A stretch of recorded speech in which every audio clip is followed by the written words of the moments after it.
ମାଫିଆଙ୍କ ରାଜ ଲକ୍ଷ ଲକ୍ଷ ଟଙ୍କାର ବାଲି କରୁଛନ୍ତି ଚୋରା ଚାଲାଣ। ବଡ଼ ବଡ଼ ଆକାଶୀ ଓ କାଜୁ ଗଛକୁ କାଟିବାକୁ ପଛାଉ ନାହାନ୍ତି ମାଫିଆ।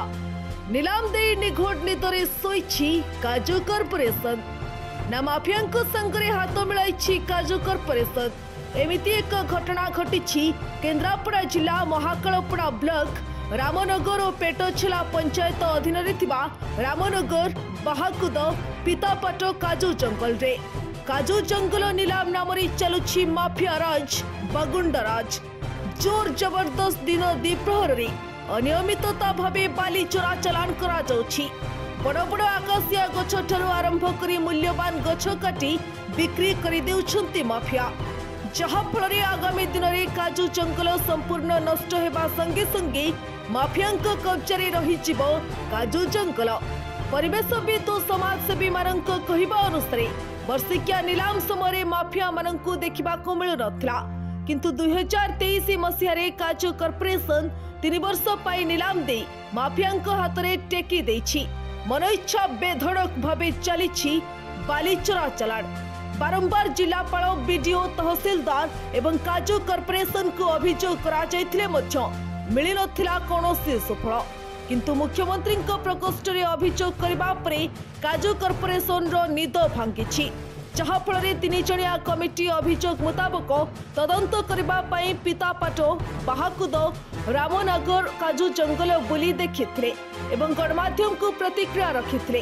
कहिथिले जो माने बेआईन भाव में बाली चलाण करिसंती काजू जंगल नष्ट करिबारे सहयोग करिसंती आउ काजू जंगल को जोर जबरदस्त माड़ी बसिछंती सेमानंक उपरे कार्यानुष्ठान हेबो बोली प्रकाश करिथिले।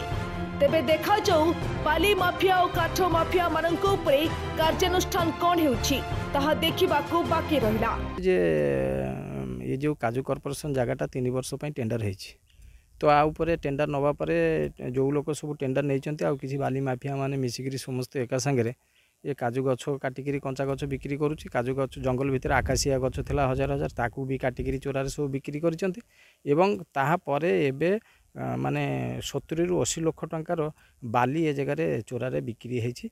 ये जंगल हाँ ये जो बाली सब ये अच्छी ये जो गदा है देखो एमती फिल्ड रो विभिन्न जगार पितापाट कहतु बाहाकुद कि रामनगर विभिन्न एरिया भितर ए काजू जंगल भितर सब बाली एमती चोरारे सब जेसीबी लगे ट्रैक्टर लगे एम सब बिक्री करुँच। तो आमे से दृष्टिकोण अंचल सब किसी समाजसेवी एवं युवक पिला माने ये परिवेश को यार गोटे कुठारघात भावी से माने समस्त गोटे अभियोग करथिला आगे डीएफओ कलेक्टर एवं एमडी काजू कॉर्पोरेशन सहित तहसीलदार एवं आउ अलग अलग जगार सब पठे तो ता उपरे गोटे कार्यानुष्ठान करा से माने करिथिले करिवा परे से नीरव हो गले। नीरव हो जावा परे पुनश्च आम चीफ मिनिस्टर को ग्रीभांस एवं काजू कॉर्पोरेशन एमडी पाखे निजे सब भेटिकी गोटे ग्रुप भेटिकी आम तो दरखास्त देइथिलु दबा परे आज से दरखास्त बल उपरस्थ काजू कॉर्पोरेशन रो अधिकारी माने आसी आज इनक्वारी करिसंती एवं से माने सब बुलिकी देखिकी से माने नेले।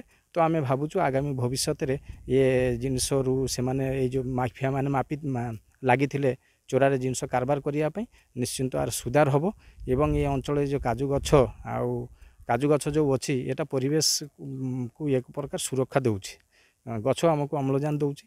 तेणु ये जो ढंग अबाधे कटा चली जदि एमती चलो ताले जंगल ध्वंस हो जगार लोक छटपट होकर मरवे जेहेतु पाखे सब कंपानी अच्छी। तेणु मोर आम अंचल तरफ आम दाबी तुरंत आपको तदंत करी बाली माफिया भितर कठोर कार्यानुष्ठान ग्रहण करा। आम तो आसिलु फिल्ड विजिट कलु देखी गलु तापर जहाँ एक्शन नवा कथा आम नमु ए थाना एफआईआर देकी जीवु तहसीलदार पाखे एफआईआर देकी जीवु तापर आमर प्रिंसिपल सेक्रेटरी पाखे रिपोर्ट जनइला परे से जहाँ पदक्षेप नेबे।